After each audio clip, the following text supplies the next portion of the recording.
Terima kasih Anda kembali bersama kami di Prime Report. Pemirsa, di balik pergerakan 143 juta masyarakat, ada mesin ekonomi raksasa yang tengah bekerja. Kamar Dagang dan Industri Indonesia memproyeksikan perputaran uang di Lebaran tahun ini menembus angka 161 triliun rupiah. Sebuah suntikan oksigen bagi pertumbuhan ekonomi kuartal pertama yang ditargetkan melesat di angka 5,5%. Namun di balik angka-angka optimisme tersebut, awan mendung mulai tampak di cakrawala. Momentum Lebaran kali ini nih tengah hadir di perfect storm atau badai yang sempurna. Eskalasi konflik di Timur Tengah, ancaman super El Nino hingga pelemahan nilai tukar rupiah membayangi stabilitas nasional pasca Hari Raya. Pertanyaannya, apakah kita sedang menuju perlambatan ekonomi begitu euforia Idul Fitri berakhir? Dan mampukah sektor pariwisata bertahan saat badai global mulai menggerus daya beli? Dan untuk membedahnya, kita sudah terhubung bersama ekonom senior Universitas Paramadina, Wijayanto Samirin. Halo Pak Wija, apa kabar? Apa kabar, Mbak Francis? Halo Pak Wija, Alhamdulillah senang sekali sehat. ya sore ini Sehat. bisa berbagi dan berdiskusi nih dengan Pak Wija.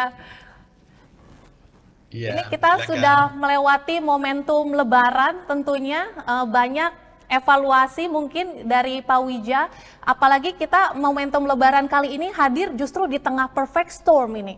Nah, apakah ini tandanya sebenarnya kita sedang pelan-pelan menuju perlambatan ekonomi setelah euforia Idul Fitri ini berakhir, Pak Wija?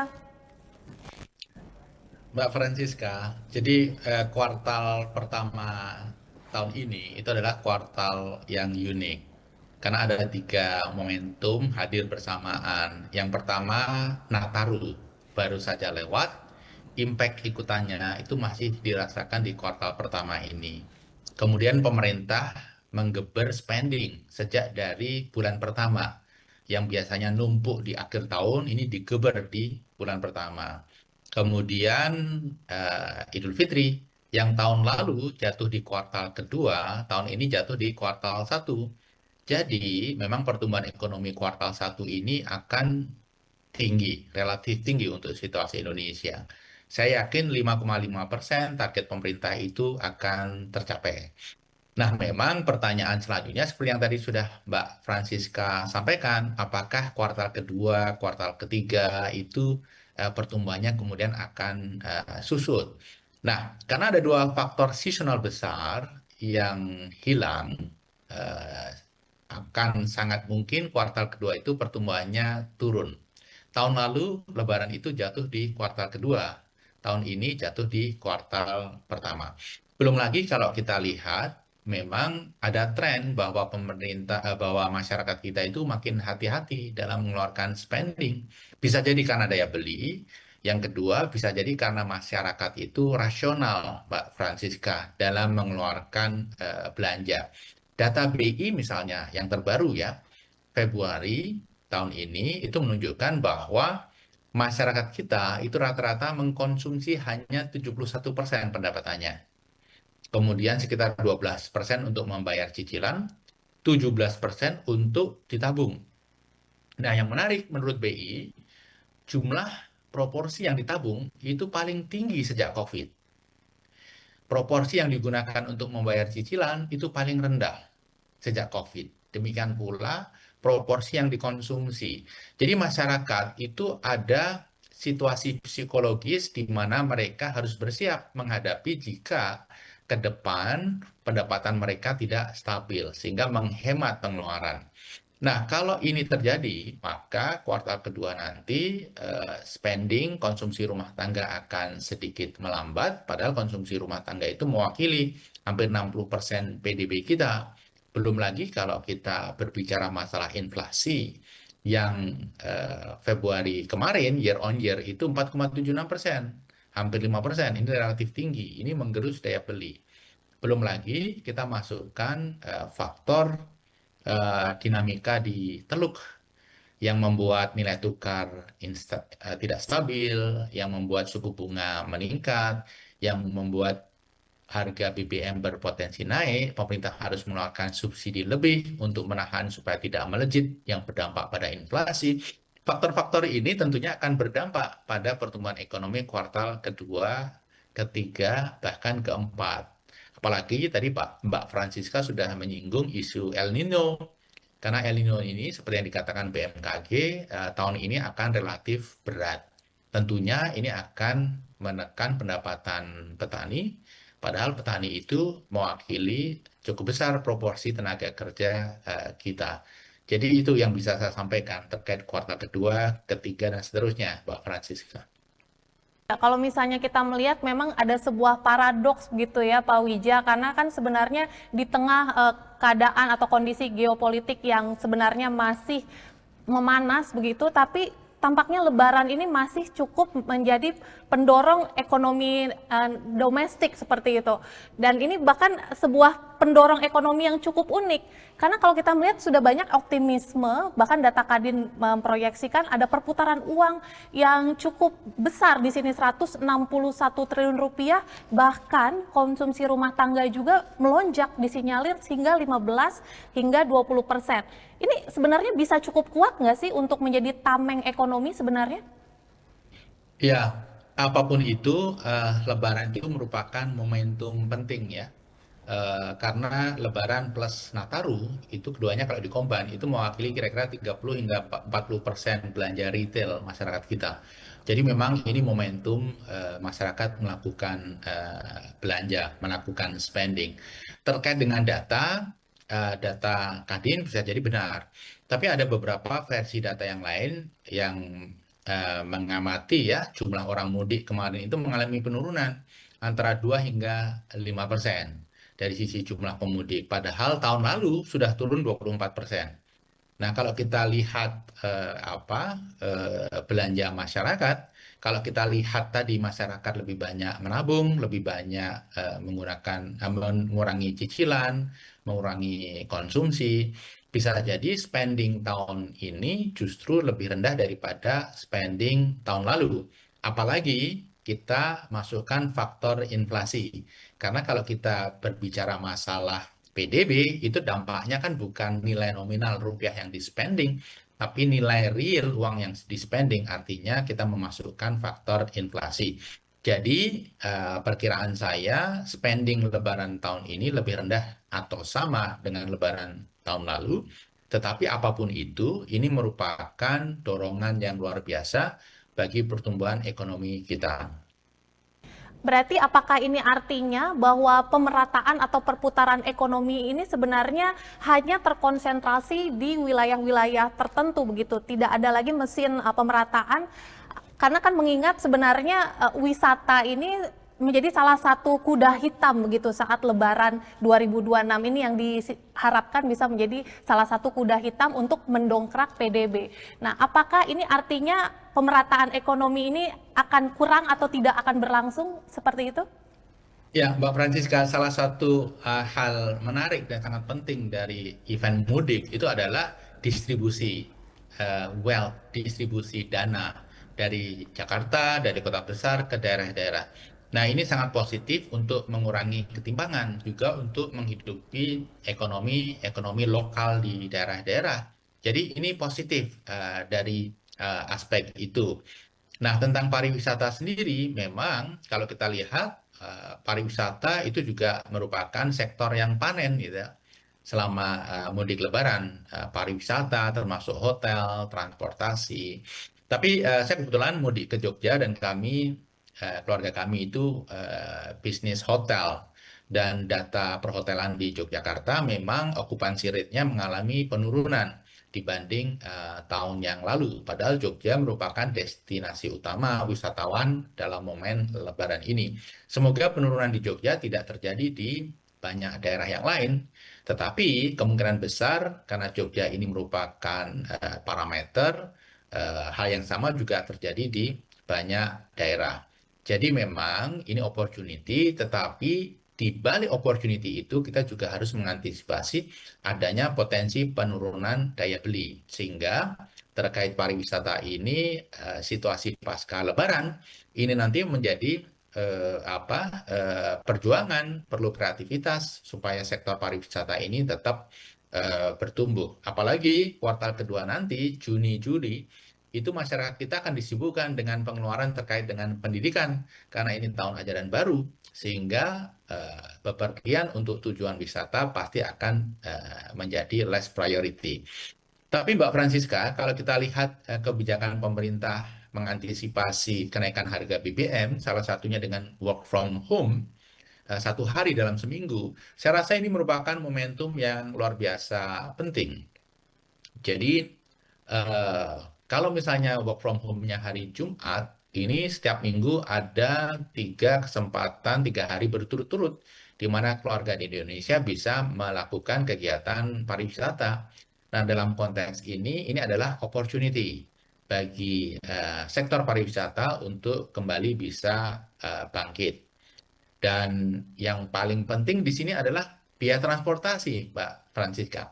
Karena kalau kita ingin menyasar tujuan wisata yang agak jauh dari Jakarta, seringkali kendalanya adalah biaya transportasi. Sehingga pemerintah perlu mengantisipasi ini. Jangan sampai biaya transportasi terlalu mahal sehingga mobilitas masyarakat kita ke tujuan destinasi wisata itu terhambat. Ya, tentunya di tengah bayang-bayang harga transportasi yang dikhawatirkan akan naik begitu atas dampak dari krisis energi, lihat jika memang terjadi pelambatan ekonomi di kuartal kedua, bahkan sejumlah ekonomi juga sudah memprediksi gitu ya, angkanya bisa-bisa merosot di angka 4,7 sampai 4,9% nih Pak Wija. Apakah sepesimis itu? Kalau misalnya memang iya, bagaimana nantinya dengan sektor pariwisata yang justru memang benar-benar tergantung pada seasonal demand gitu kan? Apakah ada mitigasi yang bisa langsung diterapkan agar tidak langsung tiarap nih sektor-sektor pariwisata? Ya, memang harus hati-hati ya, karena sektor pariwisata ini sektor yang demand-nya sangat elastis. Ketika pendapatan masyarakat turun, ketika masyarakat concern terkait dengan security income mereka di masa depan, demand terhadap pariwisata itu akan turun dengan sangat cepat. Jadi ini sangat elastis, sehingga harus hati-hati. Memang pemerintah harus melakukan antisipasi sejak sekarang. Karena sektor pariwisata itu adalah sektor pencipta lapangan kerja. Kemudian sektor pariwisata itu adalah sektor penggerak ekonomi lokal. Sehingga kalau kita ingin menciptakan lapangan kerja, kita ingin menggerakkan ekonomi daerah, ya sebenarnya pariwisata merupakan salah satu langkah yang paling efisien, paling optimal. Jadi terkait dengan situasi yang kurang mengenakan ini, terkait dengan ekonomi global dan juga situasi daya beli masyarakat kita, pemerintah harus menomorsatukan sektor pariwisata sebagai bagian dari solusi untuk membangkitkan ekonomi kita. Jadi yang paling penting adalah ekonomi lokal itu harus dibangkitkan karena pemerintah daerah juga mempunyai dana terbatas akibat pemangkasan transfer dari pemerintah pusat. Pada saat yang bersamaan, pariwisata itu menciptakan begitu banyak lapangan pekerjaan. Jadi turunannya itu menghidupi ratusan subsektor yang lain. Ini sektor yang teramat penting jika tidak menjadi prioritas. Ya, Pak Wija, kalau misalnya Anda melihat bagaimana nih efektivitas instrumen THR tahun ini dalam menjaga daya beli? Kalau misalnya kita melihat tadi tampaknya memang tidak cukup ini ya, memberikan stimulus yang cukup tinggi karena akhirnya THR ini justru dijadikan untuk menabung begitu. Ya, THR yang dibagikan di bulan Maret ini kan nilainya 43 triliun ya. Itu tinggi sekali. Itu baru THR yang untuk ASN. Belum lagi ditambah dengan BHR untuk ojol yang nilainya 400 miliar. Belum lagi THR swasta yang angkanya kita belum punya data yang valid, tapi juga pasti hampir sama dengan THR untuk ASN. Tentunya ini merupakan tambahan amunisi luar biasa bagi masyarakat untuk berbelanja. Tetapi kita harus mengantisipasi jika masyarakat memang bersikap rasional dan menyimpan sebagian cukup besar dari THR-nya itu dalam bentuk tabungan. Kita tidak bisa menyalahkan masyarakat, kita justru harus mensyukuri karena sikap rasional ini memang merupakan sikap yang kita perlukan pada saat ekonomi sedang tidak baik-baik saja seperti ini. Karena masyarakat menyiapkan antisipasi, jadi ketika hal buruk terjadi, apa yang dilakukan oleh pemerintah terbantu oleh sikap antisipatif masyarakat tersebut. Nah, menurut saya, pemerintah harus tetap mendorong dengan berbagai insentif, inflasi harus dijaga, jangan melejit karena ini akan mengerus daya beli. Kemudian yang tidak kalah penting adalah pemerintah harus memastikan fiskalnya aman. Karena kalau fiskalnya tidak meyakinkan, maka pasar itu akan tidak yakin terhadap pemerintah, apalagi terhadap rupiah, sehingga nilai tukar ini akan mulai dinamis. Dalam situasi seperti ini, yang paling penting dijaga oleh pemerintah adalah stabilitas fiskal, karena ini akan berdampak pada stabilitas nilai tukar rupiah, dan ujung-ujungnya ini akan bisa menimbulkan panik jika tidak dikendalikan dengan baik. Kalau kita melihat situasi hingga saat ini, rasanya semuanya masih terkendali dengan baik. Ya, kalau kita melihat pola perubahan Lebaran ini ya dari masyarakat yang tadinya diharapkan untuk konsumtif dengan aja stimulus THR itu akhirnya berubah kepada mode saving. Di tengah rupiah juga saat ini tentunya mengalami tekanan. Ini akan sangat-sangat berpengaruh tentunya untuk para pelaku usaha yang sangat mengharapkan daya beli yang tinggi sebenarnya. Bagaimana nanti jadinya atau resiko apa yang terbesar yang harus dihadapi para produsen jika tidak lagi mampu menahan beban biaya nih Pak Wija?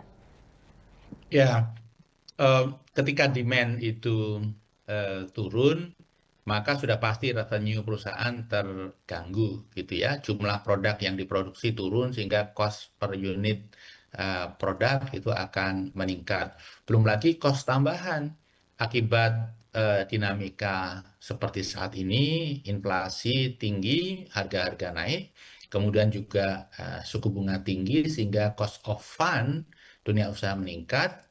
Plus, kalau mereka membutuhkan produk import ketika rupiah menyentuh 17.000 misalnya, tentunya biaya yang dikeluarkan dalam rupiah akan lebih mahal, lebih tinggi daripada ketika rupiah masih berada di level 16.500, 16.400 seperti tahun lalu.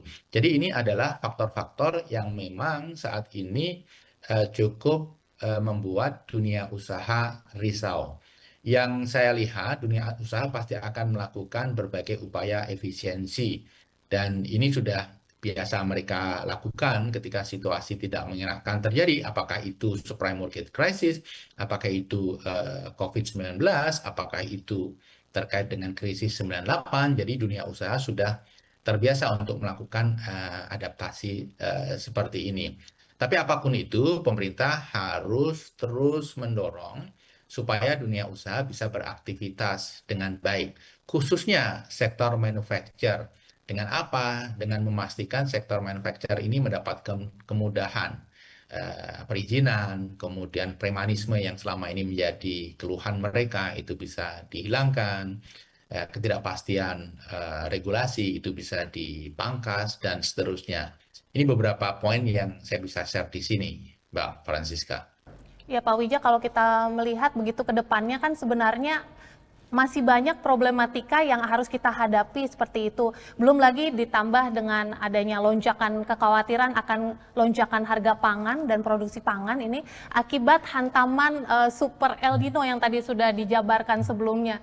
Ini seperti apa sebaiknya kita secara mungkin smart begitu ya untuk bisa menahan mungkin konsumsi atau lebih meningkatkan daya beli seperti itu? Ya, kalau pangan ini kan kita tidak bisa mengurangi konsumsi ya. Karena kita makan 3 kali sehari, volumenya seperti itu, kita butuh kalori 2000 sekian kalori per hari. Jadi kita tidak bisa menghemat spending untuk volume untuk makanan. Jadi yang bisa dilakukan adalah pemerintah melakukan antisipasi. Jika El Nino itu betul-betul terjadi, antisipasinya adalah yang pertama membantu mereka yang terdampak, khususnya para petani. Jadi kalau ada bansos, ada berbagai bantuan untuk masyarakat miskin, para petani dan nelayan itu perlu diprioritaskan. Kemudian yang kedua, seringkali yang membuat harga bahan pangan itu mahal adalah jaringan logistik yang tidak efisien. Jadi pemerintah perlu melakukan upaya untuk memastikan jaringan logistik ini berjalan dengan efisien. Kalau perlu direnovasi, direnovasi. Tapi seringkali permasalahannya adalah di manajemen logistik. Jadi ini perlu diperbaiki untuk menekan harga. Yang tidak kalah penting adalah terkait dengan harga BBM. Karena makanan itu ditransportasikan ya dari satu daerah di pelosok ke kota kecil, ke kota besar, kemudian ke konsumen. Itu semua membutuhkan biaya transportasi. Jadi pemerintah perlu memastikan ongkos transportasi khususnya dari aspek BBM ini bagi kendaraan komersial pengangkut bahan pangan itu mendapatkan prioritas harga yang lebih baik. Jadi dalam konteks ini saya rasa subsidi biofuel yang banyak dikonsumsi oleh kendaraan angkut, biodiesel maksud saya, itu perlu dipertahankan. Ya Pak Wija, sebenarnya kan sebelumnya pemerintah memang sudah memberikan sejumlah stimulus yang cukup besar gitu ya untuk meningkatkan daya beli di Lebaran 2026 ini. Bahkan bisa menggelontorkan fiskal 12,8 triliun dan bansos 11,92 triliun rupiah. Tapi kalau kita melihat banyaknya uang beredar tapi tidak diimbangi dengan tentunya kenaikan harga yang cukup tinggi, ini kan ada ketimpangan atau gap yang cukup besar. Dengan uang di tangan tapi kenaikan harga yang tidak bisa terjangkau, ini dampaknya seperti apa nanti ke depannya, Pak Wija? Ya, memang bansos, kemudian berbagai program pemerintah itu tanpa kemampuan pemerintah mengontrol inflasi, itu dampaknya akan menjadi tidak maksimal. Karena nilai yang diberikan itu akan tergerus oleh inflasi. Kemudian inflasi itu sendiri itu mengirim sinyal yang kurang positif kepada dunia usaha, kepada investor, sehingga cost of fund, biaya bunga itu akan meningkat. Jadi sudah harganya makin tinggi, biaya bahan bakunya, kemudian biaya bunganya makin meningkat. Pada saat yang bersamaan, daya beli masyarakat itu belum tentu terdongkrak naik oleh berbagai insentif tadi. Jadi memang ini dunia usaha seolah-olah seperti terjepit di tengah-tengah. Jadi pemerintah perlu memberikan insentif kepada dunia usaha, kepada masyarakat yang membutuhkan, kemudian pada saat yang bersamaan harus dikoordinasikan dengan baik. Karena jika tidak, yang saya khawatirkan adalah akan terjadi PHK yang cukup signifikan di sektor manufaktur kita. PHK adalah satu hal, tapi ketika sektor manufaktur itu menutup diri untuk membangkitkan lagi, itu perlu tahunan. Dan kita tidak mengharapkan itu terjadi. Sehingga dalam situasi seperti ini, perhatian kepada sektor manufaktur, sektor yang menciptakan lapangan kerja berkualitas, sektor yang menciptakan pembayaran pajak bagi pemerintah, itu harus mendapatkan perhatian. Ini menjadi sektor yang perlu dikawal betul, dijaga, karena selama ini kita mengalami tren deindustrialisasi dini. Jangan sampai tahun 2026 merupakan momentum bagi deindustrialisasi untuk terjadi secara lebih masif. Kembali mengembalikannya, industrialisasinya itu perlu waktu panjang. Jadi ini harus dijaga, Mbak Francisca.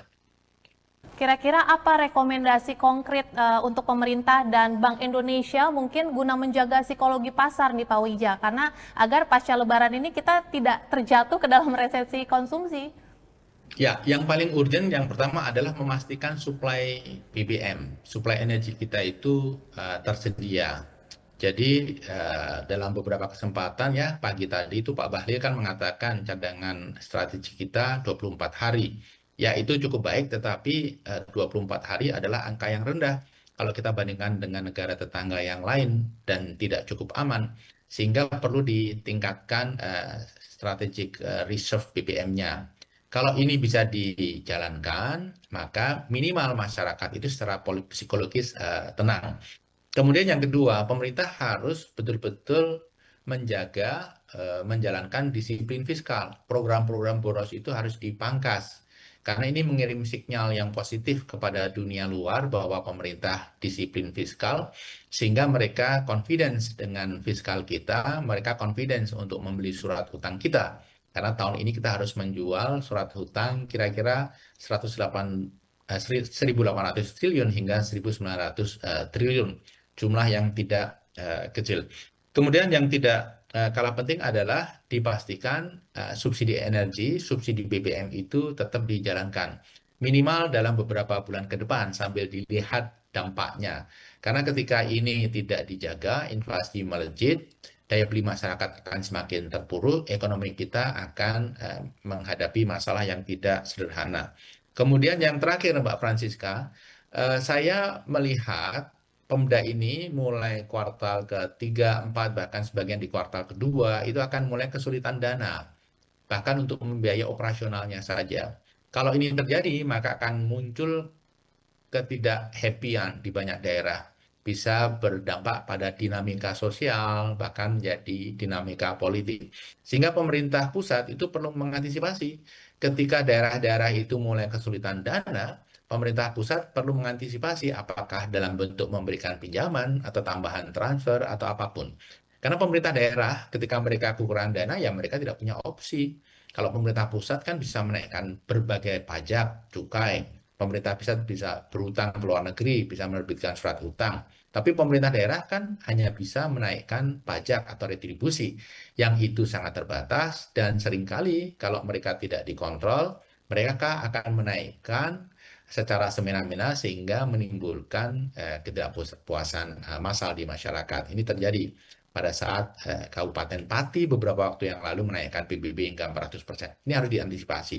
Jadi pemerintah harus menyiapkan anggaran khusus jika memang situasi seperti ini terjadi dan pemerintah harus memberikan tambahan gelontoran dana budget kepada pemerintah daerah. Ini teramat penting untuk tidak dipikirkan sebagai prioritas. Ya, memang tampaknya masih banyak evaluasi begitu ya untuk meluruskan langkah strategis ke depan. Kita sangat-sangat menantikan kebijakan apa yang nantinya akan dijalankan pemerintah ke depannya. Terima kasih banyak Pak Wija untuk waktu dan analisisnya di Prime Report kali ini. Sukses dan sehat selalu. Terima kasih, Mbak Francisca. Ya, pemirsa Prime Report jangan kemana-mana. Kami akan segera kembali dengan berita penting lainnya terkait bisnis dan investasi. Prime